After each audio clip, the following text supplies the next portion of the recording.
E aí, pessoal, tudo bem? Como que vocês estão? 6:30 da manhã, um monte de gente dando bom dia aqui já.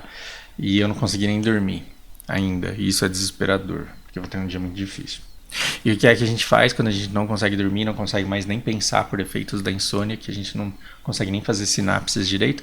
Sim, a gente vai falar besteira na internet. E a gente vai tentar formar a opinião dos outros sem ter nem a nossa formada. A gente vai falar sobre coisas que a gente não tem propriedade. Estamos aqui para falar sobre o artigo 13. Eu não vou contar para vocês o que é isso, porque eu espero que vocês já saibam. E eu não vou falar para vocês entrarem em pânico, porque eu espero que vocês já tenham entrado, porque essa notícia nem é tão nova assim.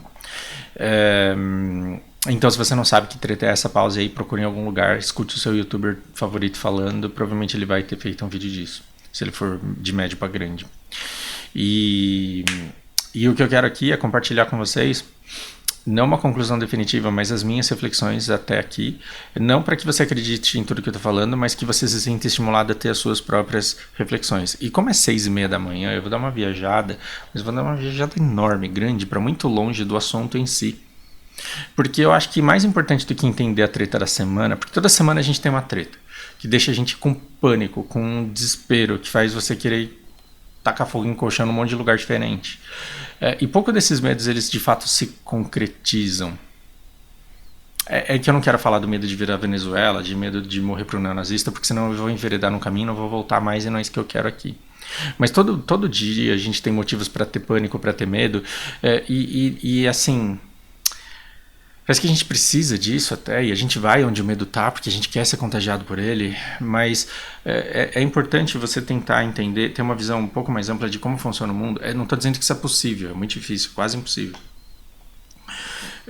Mas assim, é muito importante você entender mais ou menos como funciona o mundo, quais são as forças que regem o mundo, que não é só química e física, tem poderes econômicos, força política, tem determinados comportamentos sociais que parece que seguem determinadas regras. É muito importante você entender algumas dessas regras para tentar entender por que é que as coisas acontecem, como é que as coisas acontecem, para entender a natureza das coisas. E como se não bastasse entender a natureza das coisas, você tem não bastasse entender a realidade, você tem que ainda entender o que as pessoas pensam sobre a realidade, o que é mais difícil ainda.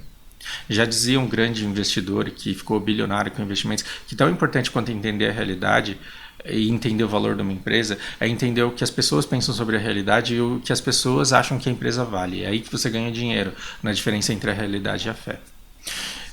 E a crença das pessoas, né, a respeito da realidade. Então, vamos tentar entender um pouco do mundo, entender o que as pessoas estão pensando sobre ele para ter menos pânico, se apavorar menos à toa. Não estou dizendo à toa que não seja uma causa de preocupação que está tudo acontecendo, mas enfim, vamos lá. Eu tenho a impressão que de tempos em tempos a sociedade ela dá uns passos assim e muda completamente a forma que ela fazia determinada coisa e passa a fazer de uma outra forma. E quando ela dá esse passo não tem volta. Não tem volta. A gente ia de cavalo para os lugares. Parou de ir de cavalo, começou a ir de carro, não tem volta.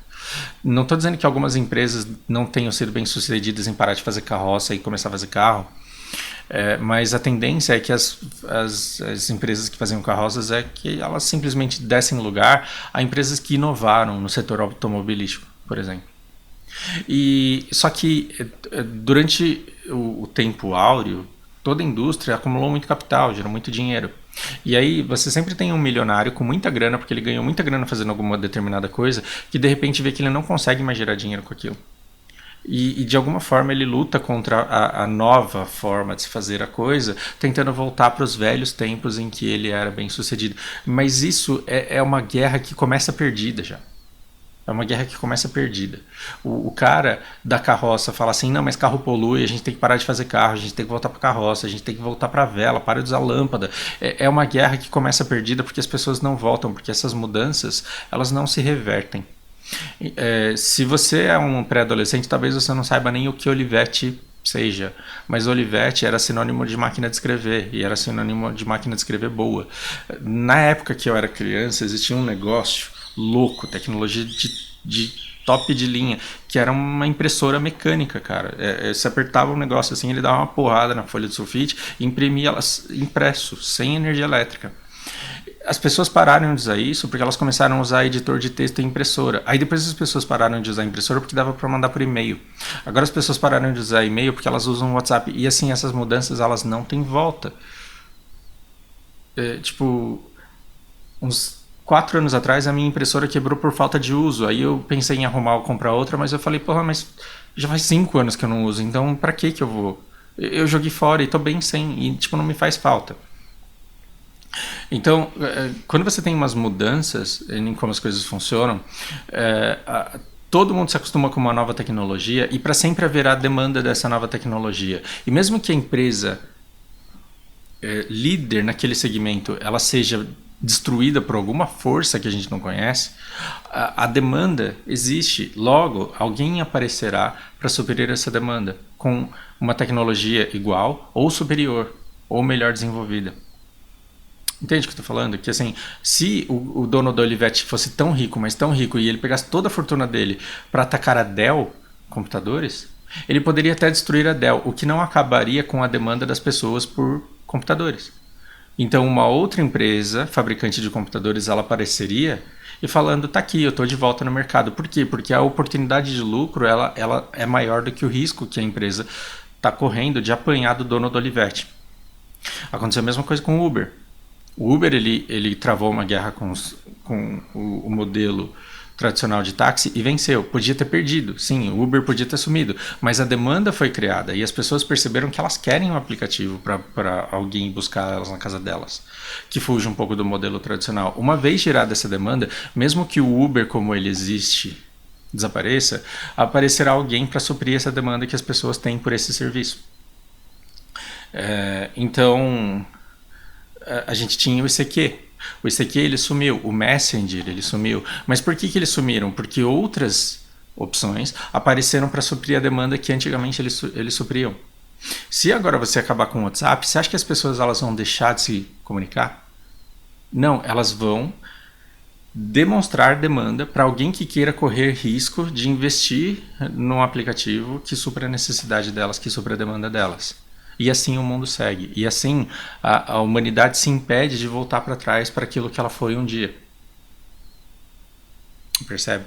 Agora, no meio de tudo isso, no meio da máquina de escrever, do táxi, de uma série de outras coisas que a gente deixou de usar e que talvez não vá voltar a usar nunca mais, tem um bando de gente que é muito poderoso e que ficou muito rico fazendo uma coisa, que é a mídia offline.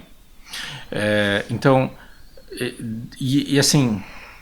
Eu não vou falar do Brasil, porque senão talvez eu mexa com o calor partidário de alguns de vocês. Eu não quero falar só do Brasil. Mas acontece no Brasil e acontece no mundo inteiro. Você tinha grandes controladores de informação e que faziam um trabalho elogiável de levantar a informação, de interpretar a informação e expor essa informação. E até então era jornalismo, até então supostamente seria neutro. Como que essas empresas sobreviviam? Elas sobreviviam porque existiam demanda. As pessoas compravam jornal. As empresas ficavam ricas com o dinheiro do cara que levava moedinha na banca de jornal para comprar o jornal? Não. Por quê? Porque existia interesse de anunciantes em exibirem as suas marcas nesses jornais. Por quê? Porque quando você colocava margarina no carro, a camisa, o cara lia o jornal o domingo inteiro, fechava. Quando ele precisava dar uma passeada no final da tarde de domingo, ele ia no shopping, comprava aquela margarina, comprava aquele carro, comprava aquela camisa. Então, enquanto existe gente lendo o jornal, existe gente sendo influenciada por esses anúncios que eu estou colocando no jornal, e esse jornal gera valor. E o preço desse anúncio ele vai ser proporcional ao resultado que ele gera. Então, se eu estou vendendo muita margarina com o jornal que eu tenho, e o cara está me pagando pouco, eu vou oferecer espaço no meu jornal para uma outra margarina e eu paro de anunciar desse cara aqui. Você percebe como a lei da oferta e da demanda é uma coisa mágica? Porque aí a gente vai chegar num equilíbrio em que assim vai anunciar no jornal quem paga o suficiente porque reconhece a influência do jornal no volume de vendas. Então é sempre um equilíbrio muito tênue ali de que marca de carro, de que marca de camisa, que marca de relógio, que marca de margarina o jornal ele vai exibir, porque o valor de exposição é muito grande quanto mais leitores esse jornal tiver. E os jornais eles ganharam muita grana expondo anúncios muito caros porque eles tinham um público muito grande. Aí chega a internet. Chega a internet e eis que aquele jornal que você comprou às 10 da manhã domingo, que foi impresso às 4 da manhã do domingo, quando chega às 11 horas da tua casa, ele já está velho, a informação já está velha. Por quê? Porque você tem milhares de sites atualizando as informações a cada 5 minutos. Então você vê no jornal que saiu, que foi impresso às 4 da manhã, foi escrito, foi editado sei lá, 2 da manhã, dizendo que o Silvio Santos estava sequestrado. Cara, quando você abre o seu portal de notícias favorito, o cara já tá solto, já tá tudo bem. 1 da tarde você não senta para ler o jornal que foi impresso às 4 da manhã. Então, o que está acontecendo? O modelo antigo de gerar informação, ele ficou obsoleto e as pessoas foram para outras formas. O que aconteceu quando houve uma migração do público, do físico para o digital, para o virtual? Os anunciantes que estavam lá pagando uma fortuna para aquele espacinho do jornal, eles começaram a ir para onde as pessoas estavam. Os anunciantes vão onde as pessoas estão. Por que as grandes empresas não anunciam no futebol feminino? Porque não tem gente suficiente, quer dizer, não pagam muito por anúncios no futebol feminino.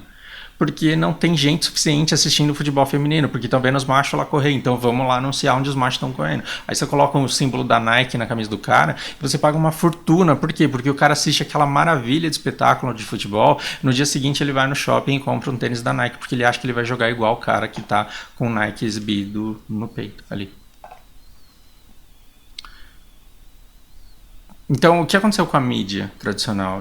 Cara, eu tô sentindo que tô divagando o tempo inteiro, porque, afinal de contas, estou sem dormir. O que aconteceu com a mídia tradicional? Primeiro, ela perdeu os assinantes, os compradores de jornal. Depois, com a perda de assinantes e de compradores de jornal eventuais, esporádicos, ela perdeu os anunciantes. Ao perder os anunciantes, ela perdeu o dinheiro. E como é que você se sustenta tendo sido forte durante tanto tempo? De repente, quando os anunciantes e os leitores somem, aí você vende a sua redação. Porque bater um cara de um determinado partido, não estou falando do Brasil, estou falando do mundo inteiro. Bater um cara de determinado partido e falou, escuta, você não quer influenciar a opinião das pessoas defendendo o meu partido? O cara falou, nem fodendo que eu vou fazer isso. Não, mas eu te pago isso daqui. Sempre pensei igual a você, sempre votei no seu partido, me fala aí o que você pensa, porque eu penso igual e eu quero colocar aqui no jornal. No mundo inteiro aconteceu assim, a mídia ela deixou de ser neutra e de repente ela começou a representar pensadores ou grupos fortes o suficiente para bancá-los. E aí o que você percebeu? Que de repente aquele cara que você pagava porque ele te vendia informação, ele passou a vender opinião. Ele passou a vender não o fato acontecido, mas a interpretação do fato de acordo com a visão dele. E aí teve uma polarização, né? Porque cada partido comprou um jornal e eu tô falando do mundo, não tô falando do Brasil, não pense que eu tô falando daqui. E aí cada partido comprou um jornal e aí quando você lê o jornal de um e a revista do outro, parece que é um palanque, porque o cara ele tá passando pano em tudo que o partido favorável dele faz e tá atacando absurdamente com todo o ódio do mundo tudo que aquele candidato do outro partido de oposição faz. Então, se você assina só um jornal, ou se você assina uma revista só, você fica só com um lado do pensamento e aí você vai ter uma opinião extremamente limitada. E isso foi tóxico. E hoje, a gente tem essa consequência. A mídia que... A mesma mídia que perdeu os assinantes, que perdeu os leitores... Não, perdeu os leitores primeiro, depois perdeu os anunciantes. Agora ela perdeu a credibilidade, porque ela só fala besteira. Ela só fala meias verdades, ela está completamente enviesada. Me fala aí um jornal, uma revista, no mundo, não no Brasil, que você olha e fala assim, não, isso daqui é partidário, isso daqui é neutro. Você não acha. Então, assim, aí os caras venderam a pouca... Quer dizer, a pouca não, porque eles tinham muita credibilidade, mas eles venderam a credibilidade que eles têm. Aí abriu-se um nicho que gerou uma demanda muito grande, que foi de curador de informações. Por quê? Porque a internet é um mundão sem fim de informação. Antes, um brasileiro que crescia aqui no Brasil, filho de ricos, ele não tinha boas universidades para ir. Ele tinha poucas opções de boas universidades aqui, mas se ele quisesse ter acesso a muito conhecimento, ele tinha que ir lá para Coimbra, numa cidade específica de Portugal, acessar uma biblioteca específica e ler aquele livro e guardar aquela informação para o resto da vida dele. E ele seria para o resto da vida respeitado por ter voltado da biblioteca de Coimbra, na qual ele esteve durante algumas horas chavecando uma portuguesa lá, sem nem ler os livros. Ele só ficou lá. E depois ele volta e fala, estudei, me formei na faculdade de Coimbra. Como se aquele conhecimento ainda valesse alguma coisa para ele naquele momento da vida dele. E aí eu tô desviando completamente do rumo, novamente. Você percebe que, assim, hoje a gente tem tanto acesso à informação, mas tanto acesso à informação, a informação que a gente tem acesso hoje é infinitamente maior do que aqui um estudante universitário rico brasileiro do século passado teve quando ele foi para Coimbra estudar durante determinado tempo lá. Só que aí a gente abre esse mundaréu de informação e a gente não consegue filtrar. Então abriu-se no mercado um espaço, um nicho específico para curadores de informação, que é você abrir a internet, não saber para que lado olhar, mas você tem um cara que sabe. E ele fala assim, olha, a gente está vendo esse mundaréu de informação aqui, mas hoje, para você, que joga BDO, eu acho legal você focar nisso daqui, ó, porque tem gente falando isso daqui. É impressionante como toda quarta-feira eu começo a receber um monte de PM falando assim, você vai falar do Pet Notes? Pô, mas o Pet Notes tá lá, cara, tá escrito, é só ler. Não, mas eu já li, eu quero saber o que você pensa sobre ele. Essa necessidade que a gente gerou de curadores de informação também é uma coisa que não tem volta, porque pro resto da vida a gente vai ter muito acesso à informação e a gente não vai conseguir interpretar direito e a gente vai eleger pessoas em que a gente confia para poder contar pra gente o que está acontecendo. Isso é uma tendência que não tem volta, mas eu não vejo o mundo voltando para aquela felicidade da década de 80 que todo mundo assistia o mesmo canal, o mesmo jornal e todo mundo pensava igual e todo mundo ia para a igreja da mesma religião. Aí é felicidade, porque onde que você vai brigar no fim de semana com a sua família? Se todo mundo vai para a mesma igreja, se todo mundo assiste o mesmo canal, se toda segunda-feira os alunos chegam na escola falando sobre o mesmo filme que eles assistiram, onde é que você vai ver pessoas brigando? Elas vão pensar todas iguais e elas serão todas felizes. Agora, cada um assiste um formador de opinião diferente e é por isso que dá treta o tempo inteiro, porque as pessoas elas enxergam um mundo diferente e elas querem impor a visão de mundo delas pro outro coleguinha, pro outro amiguinho, pra tia. E aí dá treta todo fim de semana. É por isso que a gente tá cada vez com menos saco de conversar com as pessoas, porque a gente acha que as pessoas são burras. Elas não são, elas estão sendo moldadas, a perspectiva delas e a opinião delas está sendo moldadas por pessoas diferentes. Diferente do que a gente estava acostumado. E é um caminho que não tem volta. Isso é bom? É ruim? É ruim essa treta toda, mas é muito bom a necessidade que a gente está tendo de lidar com a diversidade de pensamento. A obrigação que a gente tem de lidar com a diversidade de pensamento e de passar a respeitar o pensamento diferente do outro é uma coisa que não tem preço e que está fazendo a gente evoluir muito, embora a grande maioria das pessoas não percebam. A gente está evoluindo demais, demais. Embora as pessoas achem que a gente está regredindo porque a gente está tretando o tempo todo. Uma hora a gente vai aprender a se respeitar, mas essa diversidade de pensamento ela é boa. Mas não é, cara, não é nem sobre isso o vídeo. Eu estou tentando há 20 minutos falar do artigo 13. O que eu estou querendo dizer é que essa mídia tradicional ela está lutando uma guerra que já começou perdida. Porque ela está declarando uma guerra não contra os geradores de conteúdo, mas contra o YouTube, contra o Google. Ela está tentando, num último movimento de agonia, voltar para o mercado atacando quem ela considera ser sua algoz. Só que aí é o taxista atacando o Uber. Se a União Europeia conseguir tirar o YouTube do ar na Europa, as pessoas vão perceber que elas têm uma demanda que elas obrigatoriamente precisam, uma demanda que obrigatoriamente precisa ser suprida. E o YouTube pode sair do ar, mas pode aparecer alguém com uma coragem grande o suficiente para perceber que a expectativa de lucro ela é muito maior do que o risco que ela corre de dar merda. E aí, enquanto a perspectiva de lucro for maior do que o risco que a pessoa corre, ela vai querer arriscar. Ela vai querer arriscar. Você tem 1 bi aqui no BDO. Você pode arriscar esse 1 bi para conseguir 4 e você tem 50% de chance. Você não vai tentar? Lógico que você vai tentar. Se perdeu, foda-se. Na vida é a mesma coisa. Se o YouTube fechar amanhã, depois de amanhã vai aparecer alguém anunciando um novo sistema de streaming de vídeo. E o Felipe Neto ele tem que ter medo porque o YouTube paga ele e o novo pode não pagar. Se o novo não pagar, um terceiro vai surgir que vai querer pagar para ele. Pelo mesmo motivo que os jornais cobravam determinados valores sobre seus anúncios. Por quê? Porque os anúncios eles estão onde as pessoas estão. Desde que o Felipe Neto tenha gente querendo assisti-lo, o canal dele gerará recursos para anunciantes que darão dinheiro para ele. É simples assim a matemática.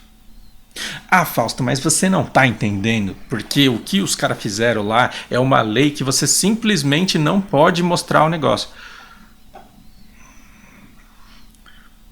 Entenda a natureza das coisas. Vamos refletir sobre a natureza das coisas, porque particularmente foi a coisa que mais me doeu o coração. Assim, cada pessoa que eu via falando a respeito, que eu escutava ou que eu lia falando a respeito disso, me dava uma dor no coração tremenda, assim, porque as pessoas falavam: agora se eu tiver com uma camisa da Nike, eu vou ser processado e quem vai ter que pagar vai ser o YouTube.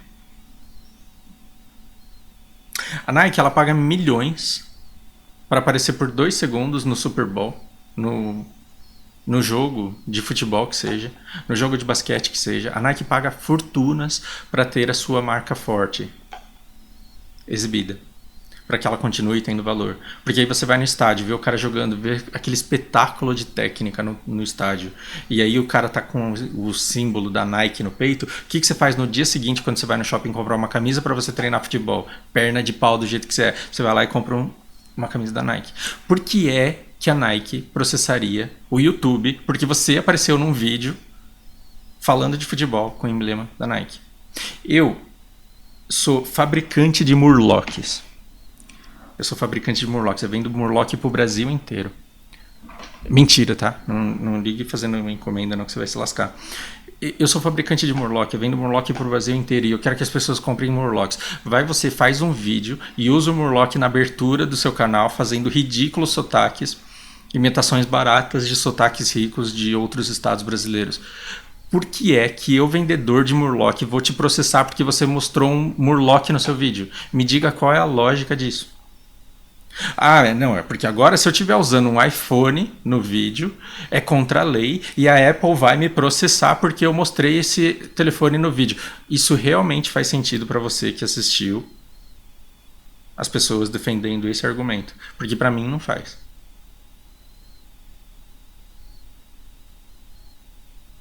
Se eu criar uma marca, tudo que eu quero na minha vida é que a minha marca seja exposta pelo máximo de pessoas possíveis. Agora, dizer que a Apple e a Nike vão processar um youtuber porque ele estava usando um telefone vestindo determinada camiseta, isso não faz o menor sentido. Menor sentido.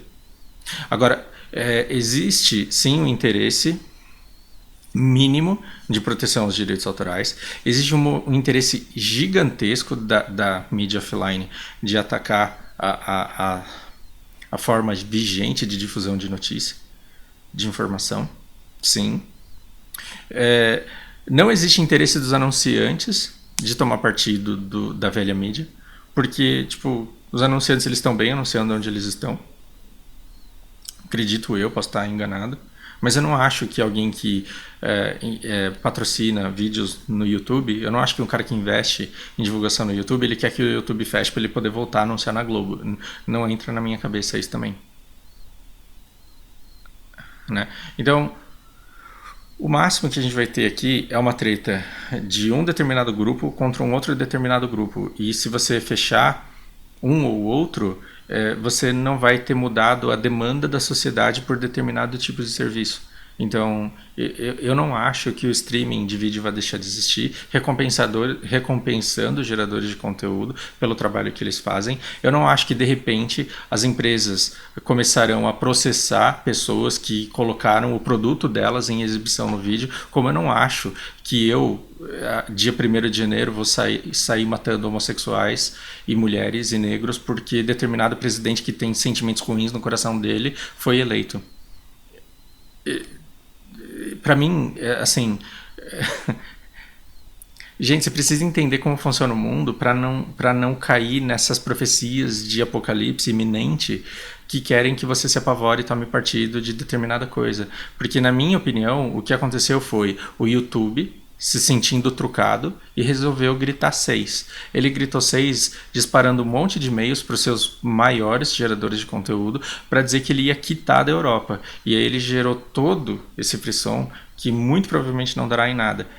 E se der, imagine você se no Brasil de repente chegam e falam não vai ter WhatsApp mais, não vai ter YouTube mais. Imagina a treta. Imagina o nome dos ministros que votaram isso no STF. Imagina o nome dos senadores que votaram a favor disso. Assim, se os caras já estão com medo de aparecer em votações de leis menores, que dirá uma dessas que gera um impacto tão grande desses? Imagina a revolta popular. Na China funciona por outros motivos essa censura. Na Europa, se funcionar isso, é por total descaso das pessoas com o YouTube em si. O que eu duvido também que aconteça. No Brasil o negócio nunca desse daria certo. Já tentaram limitar a quantidade de gigas que a gente poderia fazer download usando a nossa internet. Foi o mesmo grupinho, interessado nas mesmas coisas. Deu certo? Não. As pessoas perceberam que isso seria uma guerra que já começaria perdida. E elas não se deram nem o trabalho de levar isso adiante. Agora, lobista de empresa grande, de milionário velho, tentando voltar à antiga ordem das coisas, usando o poder e a influência que tem para tentar tramitar um monte de lei que não faz sentido nenhum, isso sempre teve e sempre vai continuar tendo. É que agora a gente está tendo acesso a essa informação muito rápido e está tendo um sensacionalismo muito grande.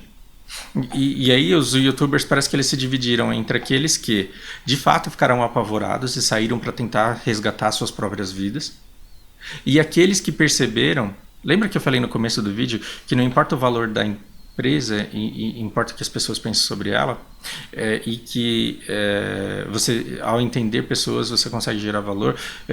Teve muita gente que entrou nessa onda do artigo 13 simplesmente porque percebeu que a galera tá louca para assistir coisas a respeito.